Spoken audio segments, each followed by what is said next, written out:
तुमसे पहले वो जो एक शख्स यहाँ तक तो नशी था, उसको भी अपने खुदा होने पे इतना ही यकीन था। ये बात हिटलर और दुनिया भर के तानाशाहों के लिए सटीक बैठती है।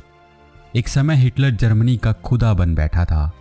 यहूदियों को तुच्छ साबित करके बेरहमी से मार देना जर्मनी में आम बात थी। जर्मनी में हिटलर का उदय इतिहास की एक ऐसी घटना है जिसके लिए मानव जाति को शर्मिंदा होना चाहिए। लेकिन इस घटना से एक सबक भी मिलता है कि किसी को भी कभी इतना ताकतवर नहीं बनने देना चाहिए कि वो समाज के लिए खतरा बन जाए। हिटलर ने जिस तरह से यहूदियों पर अत्याचार किए, उसकी कल्पना मात्र से ही आप कांप सकते हैं। हिटलर ने ये सब प्रायोजित ढंग से किया था और यहूदियों को कंसंट्रेशन कैंप्स में भेजकर उन्हें अपराधी बना दिया था। हिटलर की कहानी का ये दूसरा भाग है। अगर आपने हिटलर की कहानी का पहला भाग नहीं देखा तो पहले आप उस वीडियो को जरूर देख लें। जर्मनी में हिटलर ने सारी ताकत अपने हाथ में ले ली थी, जिसे उसने बड़ी चालाकी से, कानूनी रूप से या कहें कि संवैधानिक रूप से हासिल किया था। हिटलर के कारनामों की वजह से पूरी दुनिया में उसकी थू-थू हो रही थी। जर्मनी की छवि को अंतर्राष्ट्रीय स्तर पर सुधारने और टूरिज्म को बढ़ावा देने के लिए 1936 में जर्मनी में ओलंपिक खेलों का आयोजन करवाया गया। इन खेलों के आयोजन के दौरान और इससे पहले हिटलर ने यहूदियों के प्रति अपनी गतिविधियों को कुछ समय तक के लिए रोक दिया था। आपको बता दें कि इस ओलंपिक में भारत की हॉकी टीम ने गोल्ड मेडल जीता था, जिसका नेतृत्व मेजर ध्यानचंद कर रहे थे। अगर आप हॉकी के भगवान कहे जाने वाले ध्यानचंद की सफलता की कहानी के बारे में जानना चाहते हैं तो आप वो वीडियो अजब गजब फैक्ट्स चैनल पर देख सकते हैं। 1936 के ओलंपिक के बाद हिटलर फिर से उसी रूप में वापस आ गया, जिसके लिए उसे दुनिया का सबसे क्रूर तानाशाह कहा जाता है। यहूदियों पर फिर से अत्याचारों का सिलसिला शुरू हो चुका था। उन्हें नौकरियों से निकालने और उनके बिजनेसेस को हथियाने का सिलसिला भी बहुत बड़े स्तर पर चल रहा था। ये उन्हें आर्थिक रूप से कमजोर करने की साजिश थी। Night of broken glass. 1938 से पहले यहूदियों के खिलाफ हिटलर और नाजी की नीतियां हिंसात्मक नहीं थी, लेकिन नाइट ऑफ ब्रोकन ग्लास के बाद स्थिति पूरी तरह से बदल गई थी। साल 1938 में 9-10 नवंबर को हिटलर को फॉलो करने वाले और नाजी पार्टी के लोगों ने यहूदियों के घरों, स्कूलों और बिजनेसेस को निशाना बनाना शुरू कर दिया। 2 दिनों में ही 100 के करीब यहूदियों का कत्ल कर दिया गया। लेकिन ये तो शुरुआत भर थी उस नरसंहार की जिसमें लाखों यहूदियों की जान चली गई। यहूदियों की दुकानों और घरों के शीशों को तोड़ दिया गया। इस तोड़फोड़ का इल्जाम भी उन पर लगाकर उनसे भारी जुर्माना वसूल किया गया, जिसके बाद 30,000 यहूदियों को पकड़कर कंसंट्रेशन कैंप्स में भेज दिया गया। हिटलर नफरत, धर्म और जर्मनी को वर्ल्ड पावर बनाने की आग में इस कदर अंधा हो चुका था कि उसने शारीरिक रूप से लाचार बच्चों को भी नहीं छोड़ा। आर्यंस को सबसे बड़ी रेस साबित करने की चाहत में उसने जर्मनी के होमोसेक्सुअल्स को भी निशाना बनाया। हिटलर और उसकी नाजी पार्टी गेज को कानूनी रूप से अपराधी मानते थे और इसे एक बीमारी समझा जाता था। हिटलर के राज में 1 लाख के करीब गेज को या तो मार दिया गया या कंसंट्रेशन कैंप्स में भेज दिया गया। इन कैंप्स में यहूदियों, होमोसेक्सुअल्स के अलावा कम्युनिस्टों, ट्रेड यूनियन वालों, वार प्रिजनर्स और हिटलर के प्रतिद्वंदियों को रखा जाता था। उनसे जबरदस्ती लेबर का काम करवाया जाता था। उन्हें भूखा रखकर उन्हें तरह तरह की यातनाएं दी जाती थी। यही नहीं, उन पर बहुत से अमानवीय एक्सपेरिमेंट्स भी किए जाते थे। सत्ता में आने से पहले ही हिटलर ने क्रूर और हत्यारे लोगों की फोर्स बना रखी थी, जिन्हें एसए और एसएस कहा जाता था। लेकिन जब इतने से भी नाजियों का मन नहीं भरा तो एसएस के लीडर हेनरिच ने गेस्टापो नाम की एक और फोर्स बनाई थी, जिसने क्रूरता की सारी हदें पार कर दी थी। कंसंट्रेशन कैंप्स की कमांड भी इस फोर्स के हाथों में थी। इन कैंप्स में जब कैदियों की संख्या बढ़ जाती थी तो सैकड़ों की संख्या में लोगों को या तो आग में या गैस चैम्बर में डालकर मार दिया जाता था। 1939 में दूसरा विश्व युद्ध शुरू होने से लेकर 1945 तक 60 लाख के करीब यहूदियों को मौत के घाट उतार दिया गया था। यह उस वक्त की यूरोप की कुल ज्यूज पॉपुलेशन का 2/3 था। नाजी पार्टी के द्वारा इस तरह लाखों की संख्या में यहूदियों को मारने को इतिहास में होलोकॉस्ट कहा जाता है।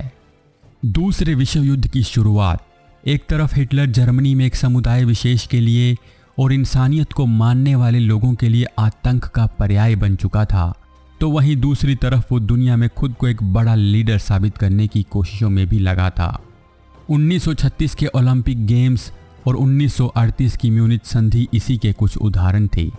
1938 में यूरोप के कुछ बड़े नेताओं ने म्यूनिच संधि पर हस्ताक्षर किए थे, जिसके बाद ट्रीटी ऑफ वर्साइल्स में जर्मनी को जिन क्षेत्रों को खोना पड़ा था वो क्षेत्र उसे वापस मिल गए। इस संधि को करने के पीछे ब्रिटेन के प्राइम मिनिस्टर नेविल चैम्बरलेन का मकसद हिटलर को शांतिपूर्ण तरीके से आगे बढ़ने से रोकना था। हिटलर ने डिमांड की थी कि सुडेटलैंड जर्मनी को दे दिया जाए और ब्रिटेन की मांग थी कि इसके बाद हिटलर आगे किसी देश पर हमला नहीं करेगा। हिटलर ने उस वक्त ब्रिटेन को यही भरोसा दिया था, लेकिन आगे चलकर वो अपनी बात से पलट गया।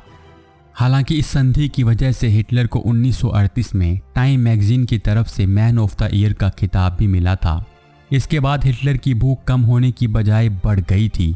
1 सितंबर 1939 को हिटलर ने पोलैंड पर आक्रमण कर दिया। हिटलर का पोलैंड पर आक्रमण दूसरे विश्व युद्ध के शुरू होने का कारण बना। इसके 2 दिन के बाद ही ब्रिटेन और फ्रांस ने जर्मनी के खिलाफ युद्ध की घोषणा कर दी। लेकिन 1940 तक हिटलर ने डेनमार्क, नॉर्वे, बेल्जियम, नीदरलैंड और यहाँ तक कि फ्रांस पर आक्रमण करके उसे भी अपने कब्जे में ले लिया। पूरे यूरोप में ब्रिटेन के अलावा अब कोई भी ताकत हिटलर के खिलाफ नहीं बची थी। अमेरिका इस लड़ाई में ब्रिटेन का साथ देने के लिए तैयार था, तो दूसरी तरफ जर्मनी ने इटली और जापान के साथ मिलकर एक अलायंस बना लिया। हिटलर के बनाए गए इस अलायंस को एक्सिस पावर या धुरी राष्ट्र कहा गया। लड़ाई में दोनों पक्ष बड़ी मजबूती से लड़ रहे थे, लेकिन 22 जून 1941 को हिटलर ने एक बड़ी गलती कर दी।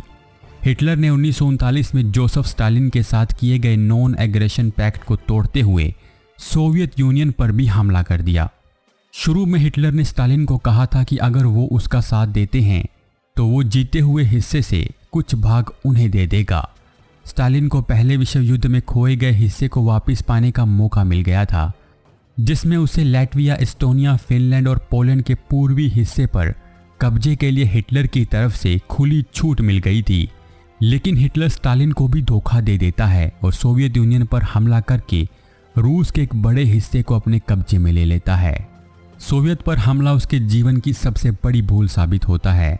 जब हिटलर लेनिनग्राड और कीव को घेरने के लिए अपने सैन्य अभियान को कुछ समय के लिए रोकता है, तो सोवियत यूनियन की रेड आर्मी को संभलने का मौका मिल जाता है और रेड आर्मी जर्मन सेना को मॉस्को पहुंचने से पहले ही रोक देती है। जापान भी इस विश्व युद्ध में 2 कदम आगे बढ़ते हुए अमेरिका के हवाई में पर्ल हार्बर पर हमला कर देता है। जिस तरह की गलती जर्मनी ने सोवियत पर हमला करके की थी, कुछ उसी तरह की गलती जापान ने अमेरिका पर हमला करके कर दी थी। हिटलर की एक्सिस पावर के खिलाफ दुनिया की सबसे बड़ी ताकतें, जिनमें ब्रिटेन, अमेरिका और सोवियत यूनियन थे, साथ आ गए थे, जिन्हें अलाइड पावर्स या मित्र राष्ट्र कहा गया। हिटलर की धुरी शक्तियों के मुकाबले में मित्र राष्ट्र सैन्य और आर्थिक रूप से बहुत ज़्यादा ताकतवर थे, जिस कारण हिटलर इस लड़ाई में पिछड़ता जा रहा था। 1942 में हिटलर ने स्वेज नहर पर कब्जा करने की कोशिश की, लेकिन वो उसमें सफल नहीं हो सका और उत्तरी अफ्रीका से उसका प्रभाव खत्म हो गया। स्टालिनग्राड की लड़ाई में जर्मनी की हार हुई थी, जिसके बाद विश्व युद्ध की दिशा पूरी तरह से बदल गई। 1945 तक हिटलर को एहसास हो चुका था कि अब जर्मनी की हार निश्चित है। सोवियत यूनियन की रेड आर्मी ने बर्लिन को घेर लिया था और अमेरिका, ब्रिटेन की फोर्सेस भी जर्मनी की ओर बढ़ रही थी। दुनिया के कुछ दूसरे तानाशाहों की तरह हिटलर भी अब जमीन के नीचे बंकर बनाकर रहने लगा था और वहीं से सब कुछ कंट्रोल कर रहा था। जमीन के 50 फीट नीचे बने इस बंकर में 30 के करीब कमरे थे।